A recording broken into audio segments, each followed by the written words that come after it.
নমস্কার, জয় গো মাতা, জয় শ্রীরাম। একটা মিসগাইডের মুসলিম যেমন জেহাদি হয়, সন্ত্রাসবাদী হয়, হিন্দুদের প্রাণ নেয়, একটা মিসগাইডেড হিন্দুও কিন্তু একই ভুল করে, কারণ সে সেকুলার হয়, সে বড় হয়ে কংগ্রেস, সিপিএম এদেরকে সমর্থন করে।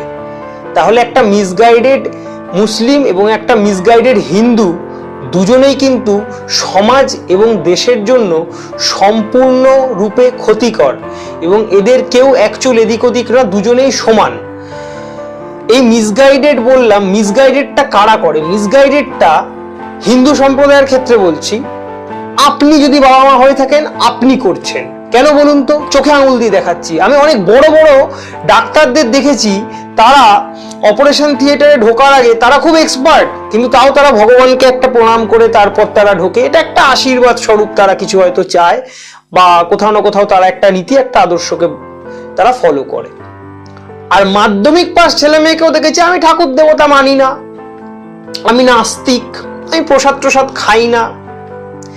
এবার কি হচ্ছে, এই যে নাস্তিক নাস্তিক কালচার, ওই মা সন্ধ্যেবেলা থেকে যদি সিরিয়াল নিয়ে বসে থাকে তাহলে সেই সব ছেলে মেয়ের এটাই আসবে। এর ওষুধ একটাই, এক বাটি সর্ষের তেল আর একটা কঞ্চি হাতে আমার কাছে আধ ঘন্টার জন্য ছেড়ে যেতে হবে। আমি নাস্তিক থেকে আস্তিক আধ ঘন্টার মধ্যে বানাতে পারবো, দায়িত্ব নিয়ে বানাবো। কালচার আর শিক্ষা যদি আপনি না দিতে পারেন তাহলে ব্যর্থ আপনি, পরবর্তী প্রজন্মটাকে শেষ করছেন আপনি, ভুলটা আপনার। ধর্মীয় শিক্ষা যদি আপনি বাড়িতে না দেন তাহলে তার জন্য আগামী দিনে পস্তাতে আপনাকেই হবে।